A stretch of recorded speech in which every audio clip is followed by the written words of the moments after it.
ನಾಳೆ ಏನೇ ಸಮಸ್ಯೆ ಬಂದರೂ ನಾವು ಸ್ಥಳೀಯವಾಗಿ ನಿಮ್ಮ ಜೊತೆಗಿರ್ತೀವಿ.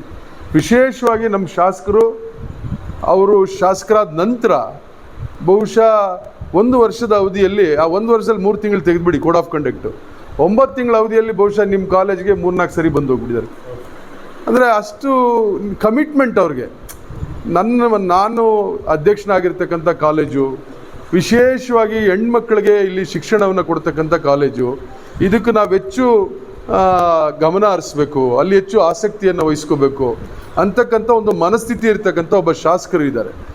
ನಮಗೆ ನೀವು ಶಕ್ತಿ ತುಂಬಿದ್ರೆ ನಾವು ಕೂಡ ನಿಮ್ಮ ಜೊತೆಗಿದ್ದು ಕೆಲಸ ಮಾಡೋದಕ್ಕೂ ಕೂಡ ಸಾಧ್ಯ ಆಗ್ತದೆ. ವಿಧಾನ ಪರಿಷತ್ ಚುನಾವಣೆಯಲ್ಲಿ ನಮ್ಮ ಪಕ್ಷದ ಅಧಿಕೃತ ಅಭ್ಯರ್ಥಿಯಾದಂಥ DT ಶ್ರೀನಿವಾಸರವರ ಪರವಾಗಿ ನಿಮ್ಮನ್ನು ಮತಯಾಚನೆ ಮಾಡಲಿಕ್ಕೆ ಬಂದಿದ್ದೀವಿ. ದಯಮಾಡಿ ನಾವೆಲ್ಲ ನಿಮ್ಮಲ್ಲಿ ಪ್ರಾರ್ಥನೆ ಮಾಡೋದಿಷ್ಟೇ, DT ಶ್ರೀನಿವಾಸ್ ಅವರು ಕೂಡ ಒಂದು ಉತ್ತಮ ಹಿನ್ನೆಲೆಯಿಂದ ಬಂದಂಥವರು. ಅವರು ಕೂಡ ಖಾಸಗಿ ಶಿಕ್ಷಣ ಸಂಸ್ಥೆಗಳನ್ನು ನಡೆಸ್ತಿದ್ದಾರೆ. ಭಾಳಷ್ಟು ದೊಡ್ಡ ಹಿನ್ನೆಲೆ ಇರ್ತಕ್ಕಂಥ ಖಾಸಗಿ ಸಂಸ್ಥೆ, ಸಿ ಕಾಲೇಜಸ್, ಸಿ ಇನ್ಸ್ಟಿಟ್ಯೂಷನ್ಸ್ ಅಂತಂದರೆ ಭಾಳ ದೊಡ್ಡ ಇನ್ಸ್ಟಿಟ್ಯೂಷನ್ಸು. ಬಹುಶಃ ಅಲ್ಲಿ ನನಗೆ ತಿಳಿದ ಮಟ್ಟಿಗೆ 15,000ಕ್ಕೂ ಹೆಚ್ಚು ಮಕ್ಕಳು ಇವತ್ತು ವ್ಯಾಸಂಗ ಮಾಡ್ತಾಯಿದ್ದಾರೆ.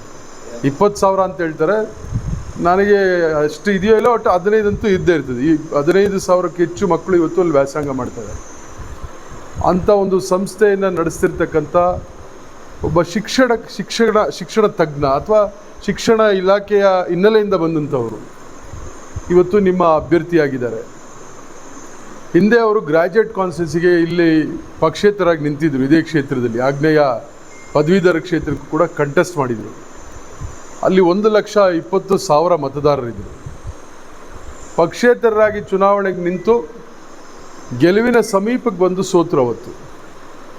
ಇವತ್ತು ಬಹುತೇಕ ಅಲ್ಲಿ ಗ್ರ್ಯಾಜುಯೇಟ್ ಕಾನ್ಸ್ಟಿಟ್ಯೂನ್ಸಿಯಲ್ಲಿ ಯಾರು ವೋಟರ್ಸ್ ಇರ್ತಾರೆ ಅವರೇ ಇಲ್ಲಿ ಕೂಡ ವೋಟರ್ಸ್ ಇರ್ತಾರೆ. ಇಲ್ಲಿ ಇವತ್ತು 24,000 ಓಟಿದೆ. ಈಗಾಗಲೇ 6 ತಿಂಗಳ ಮುಂಚೆ ನಮ್ಮ ಪಕ್ಷ ಭಾಳ ಗಂಭೀರವಾಗಿ ಚುನಾವಣೆಯನ್ನು ತೆಗೆದುಕೊಂಡು ಇವರನ್ನು ಅಭ್ಯರ್ಥಿಯನ್ನಾಗಿ ಕೂಡ ಘೋಷಣೆ ಮಾಡಿದರು. ಅದಾದ ನಂತರ ಅವರು ಮತ್ತು ಅವರ ಧರ್ಮಪತ್ನಿ ಕೂಡ ಹಿರಿಯೂರಿನಲ್ಲಿ ಶಾಸಕರಾಗಿದ್ದರು. ಅವರು ಈಗ ಮಾಜಿ ಶಾಸಕರಿದ್ದಾರೆ.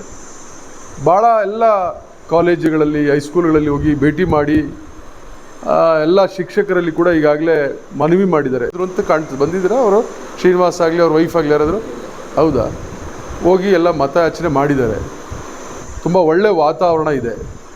ಸಹಜವಾಗಿ ಯಾರೇ ಜನಪ್ರತಿನಿಧಿ ಆದರೂ ಕೂಡ 1 ಸಾರಿ ಗೆಲ್ಲೋದು ಭಾಳ ಸುಲಭ, 2 ಸಾರಿ ಸುಲಭ, 3 ಸಾರಿ ಇನ್ನು ಸ್ವಲ್ಪ ಕಷ್ಟ, 2ನೇ ಸಾರಿ ಇನ್ನು ಸ್ವಲ್ಪ ಕಷ್ಟ, 3ನೇ ಸಾರಿ ಇನ್ನು ಸ್ವಲ್ಪ ಕಷ್ಟ.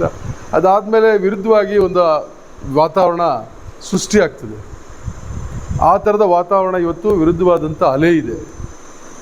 ಇಂಥ ಸಂದರ್ಭದಲ್ಲಿ ನೀವು DT ಶ್ರೀನಿವಾಸ್ ಅವರಿಗೆ ಮತ ಕೊಟ್ಟರೆ ಏನಾಗ್ತಿದೆ ಅಂದರೆ, ಅವ್ರು ಗೆದ್ದು ಬಂದರೆ ನಮಗೆಲ್ಲ ಹೆಚ್ಚು ಶಕ್ತಿ ಬರ್ತದೆ.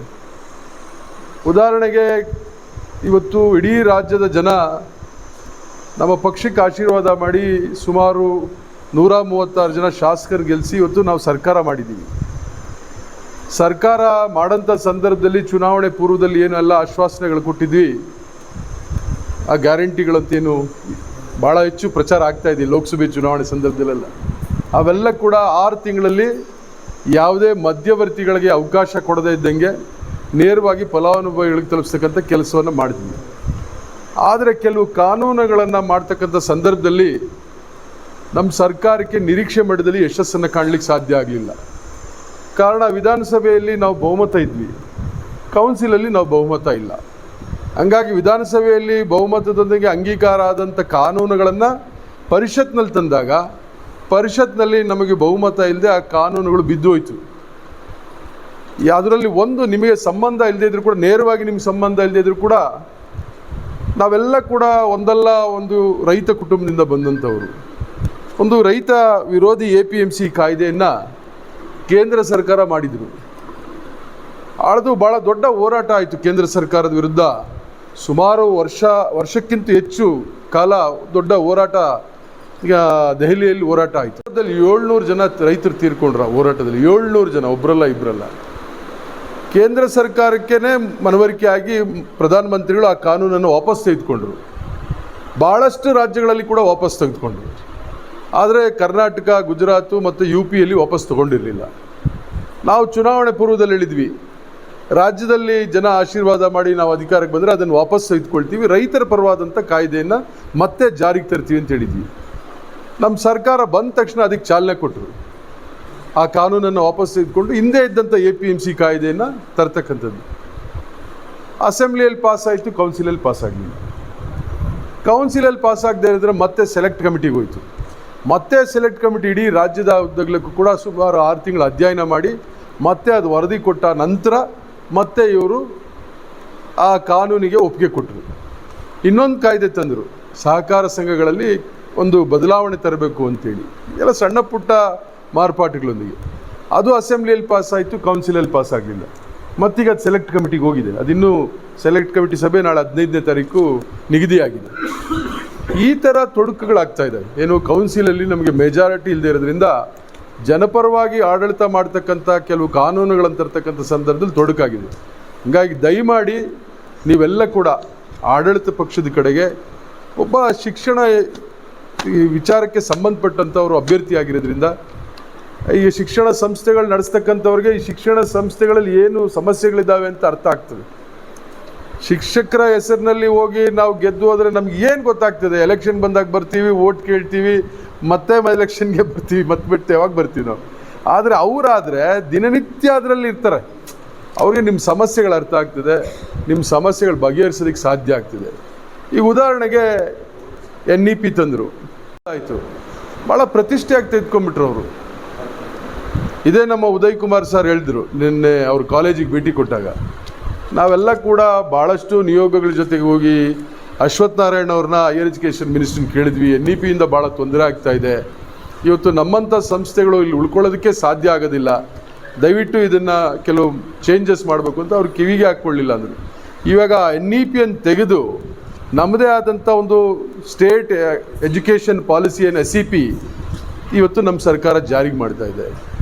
ಇವತ್ತು ನಿಮಗೆಲ್ಲ 6th ಪೇ ಕಮಿಷನ್ ಮಾಡಿದರು, ಅದು ಕೂಡ ಹಿಂದೆ ಸಿದ್ದರಾಮಯ್ಯನವರು ಇದ್ದಾಗ ಮಾಡಿದ್ರು. ಇವತ್ತು ಎಲ್ಲ ಕಡೆ ಒತ್ತಾಯ ಇದೆ 7th ಪೇ ಕಮಿಷನ್ ಜಾರಿಗೆ ತರಬೇಕು ಅಂತ.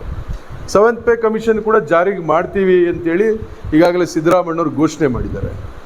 ಈ ಥರ ಸಮಸ್ಯೆಗಳನ್ನು ಬಗೆಹರಿಸ್ಕೊಳ್ಬೇಕಾದ್ರೆ ಆಡಳಿತ ಪಕ್ಷಕ್ಕೆ ನೀವು ಬಲ ತುಂಬಿದ್ರೆ,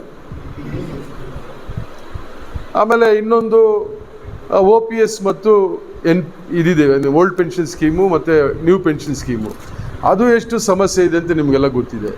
ಅದು ಕೂಡ ನಮ್ಮ ಪ್ರಣಾಳಿಕೆಯಲ್ಲಿ ಹೇಳಿದ್ದೀವಿ, OPSನ್ನು ಮತ್ತೆ ಜಾರಿಗೆ ತರ್ತೀವಿ ಅಂತೇಳಿ. ಇವೆಲ್ಲ ಮಾಡಬೇಕಾದ್ರೆ ನಮಗೆ ಶಕ್ತಿ ಕೊಡಬೇಕು. ನೀವು ವೈಯಕ್ತಿಕವಾಗಿ ಯಾರೋ ಅಭ್ಯರ್ಥಿ ಇದ್ದಾರೆ, ಅವರು ನಮಗೆ ಭಾಳ ವಿಶ್ವಾಸ ಇದೆ, ಅಥವಾ ಅವ್ರನ್ನ 300 ಅಂತ ನೀವು ಓಟ್ ಹಾಕ್ಬಿಟ್ರೆ ನಾಳೆ ಅಲ್ಲಿ ಆಗ್ತಕ್ಕಂಥ ತೊಡಕುಗಳಿಗೆ, ನಾಳೆ ಆಗ್ತಕ್ಕಂಥ ಸಮಸ್ಯೆಗಳಿಗೆ ನಾವು ಪರಿಹಾರ ಕಂಡುಕೊಳ್ಳೋಕ್ಕಾಗಲ್ಲ. ಇರ್ಬೋದು, ಅವ್ರಿಗೂ ಅವಕಾಶ ಕೊಟ್ಟಿದ್ದೀವಿ ನಾವು, ಇಲ್ಲ ಅಂತ ಹೇಳಲಿಲ್ಲ. ಇವತ್ತು ಹೊಸಬರಿಗೊಂದು ಅವಕಾಶ ಕೊಟ್ಟರೆ ಹೊಸಬ ಇನ್ನಷ್ಟು ಹುಮ್ಮಸ್ಸಿಂದ ಕೆಲಸ ಮಾಡ್ತಾನೆ. ಇವೆಲ್ಲ ಸಮಸ್ಯೆಗಳ ಜೊತೆಗೆ ಪರಿಹರಿಸ್ಕೊಳ್ಳೋದ್ರ ಜೊತೆಗೆ ಹೊಸಬ ಇನ್ನಷ್ಟು ಸಮಸ್ಯೆಗಳ ನಿಮ್ಮ ಜೊತೆಗಿದ್ದು ಕೆಲಸ ಮಾಡೋಕ್ಕೆ ಪ್ರಯತ್ನ ಮಾಡ್ತಾರೆ. ಹಂಗಾಗಿ ಅವರೆಲ್ಲಕ್ಕಿಂತ ಹೆಚ್ಚಾಗಿ ನಾಳೆ ಏನೇ ಸಮಸ್ಯೆ ಬಂದರೂ ನಾವು ಸ್ಥಳೀಯವಾಗಿ ನಿಮ್ಮ ಜೊತೆಗಿರ್ತೀವಿ. ವಿಶೇಷವಾಗಿ ನಮ್ಮ ಶಾಸಕರು, ಅವರು ಶಾಸಕರಾದ ನಂತರ ಬಹುಶಃ 1 ವರ್ಷದ ಅವಧಿಯಲ್ಲಿ, ಆ 1 ವರ್ಷದಲ್ಲಿ 3 ತಿಂಗಳು ತೆಗೆದುಬಿಡಿ ಕೋಡ್ ಆಫ್ ಕಂಡಕ್ಟು, 9 ತಿಂಗಳ ಅವಧಿಯಲ್ಲಿ ಬಹುಶಃ ನಿಮ್ಮ ಕಾಲೇಜ್ಗೆ 3-4 ಸರಿ ಬಂದು ಹೋಗ್ಬಿಟ್ಟಿದ್ದಾರೆ.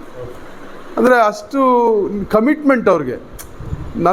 ನಾನು ಅಧ್ಯಕ್ಷನಾಗಿರ್ತಕ್ಕಂಥ ಕಾಲೇಜು, ವಿಶೇಷವಾಗಿ ಹೆಣ್ಮಕ್ಳಿಗೆ ಇಲ್ಲಿ ಶಿಕ್ಷಣವನ್ನು ಕೊಡ್ತಕ್ಕಂಥ ಕಾಲೇಜು, ಇದಕ್ಕೆ ನಾವು ಹೆಚ್ಚು ಗಮನ ಹರಿಸ್ಬೇಕು, ಅಲ್ಲಿ ಹೆಚ್ಚು ಆಸಕ್ತಿಯನ್ನು ವಹಿಸ್ಕೋಬೇಕು ಅಂತಕ್ಕಂಥ ಒಂದು ಮನಸ್ಥಿತಿ ಇರ್ತಕ್ಕಂಥ ಒಬ್ಬ ಶಾಸಕರು ಇದ್ದಾರೆ. ನಮಗೆ ನೀವು ಶಕ್ತಿ ತುಂಬಿದ್ರೆ ನಾವು ಕೂಡ ನಿಮ್ಮ ಜೊತೆಗಿದ್ದು ಕೆಲಸ ಮಾಡೋದಕ್ಕೂ ಕೂಡ ಸಾಧ್ಯ ಆಗ್ತದೆ. ಏನೇ ಇದ್ರೂ ಕೂಡ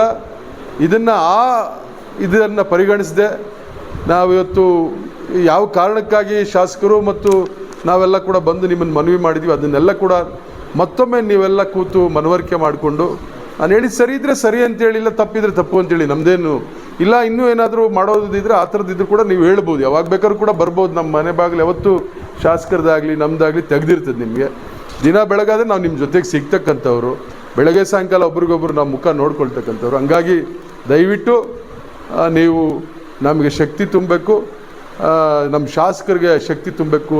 ಆ ಕಾರಣಕ್ಕಾಗಿ ನೀವೆಲ್ಲ ಕೂಡ ನಮ್ಮ ಅಭ್ಯರ್ಥಿಯಾದಂಥ DT ಶ್ರೀನಿವಾಸ್ರವರಿಗೆ ಅವರ ಕ್ರಮ ಸಂಖ್ಯೆ 2 ಏನು ಸರ್ ನೀವು ನಮಗೆ ಇಷ್ಟೆಲ್ಲ ಹೇಳ್ಬೇಕಾ, ನಮಗೆ ಗೊತ್ತಾಗಲ್ಲ ವೋಟ್ ಮಾಡೋದು ಅಂತ ಹೇಳ್ತೀವಿ. ಗ್ರ್ಯಾಜುಯೇಟ್ಸು ಕಳೆದ ಚುನಾವಣೆಯಲ್ಲಿ ಇದೇ DT ಶ್ರೀನಿವಾಸ್ ನಿಂತಾಗ DT ಶ್ರೀನಿವಾಸ್ ವೋಟ್ ಹಾಕಿರೋ 6,000 ಜನ ಇನ್ವ್ಯಾಲಿಡ್ ಮಾಡಿದ್ದಾರೆ. ಬಹುಶಃ 6,000 ವೋಟ್ ವ್ಯಾಲಿಡ್ ಆಗಿಬಿಟ್ಟಿದ್ರೆ ಅವ್ರು 3,000 ವೋಟಲ್ಲಿ ಅವತ್ತೇ ಗೆದ್ದಿರ್ತಿದ್ರು. ಈಗ ಗ್ರ್ಯಾಜುಯೇಟ್ ಕಾನ್ಸ್ಟಿಟ್ಯೂನ್ಸಿಲಿ MLC ಆಗಿ 3 ವರ್ಷ ಕಳೆದ್ಬಿಡ್ತಿದ್ರು. ಕೆಲವು ಸಾರಿ MLAಗಳು MP ಗಳೇ ರಾಜ್ಯಸಭೆ ಚುನಾವಣೆಗೆ ಹಾಕುವಾಗ ಕೆಲವು ಸರಿ ತಪ್ಪು ಮಾಡ್ತಾರೆ. ಹಂಗಾಗಿ 1 ಅಂತ ಹಾಕಬೇಕು. ಅದಕ್ಕೆ ಹಿಂಗೆ ನಾವು ಇದು ಮಾಡೋದು ಅಥವಾ ಕನ್ನಡದಲ್ಲಿ 1 ಹಾಕೋದು ಅಥವಾ 1 ಅಂತ ಅಕ್ಷರಮಾಲೆಯಲ್ಲಿ ಬರೆಯೋದು ಇವೆಲ್ಲ ಮಾಡ್ದೇ ಅವ್ರಿಗೆ ವೋಟ್ ಹಾಕಿ ಪ್ರಥಮ ಪ್ರಾಶಸ್ತ್ಯ ಮತ ಕೊಟ್ಟು ಗೆಲ್ಲಿಸ್ಕೊಡ್ಬೇಕು ಅಂತೇಳಿ ನಿಮ್ಮಲ್ಲಿ ಮನವಿ ಮಾಡ್ತೀವಿ. ನಮಸ್ಕಾರ.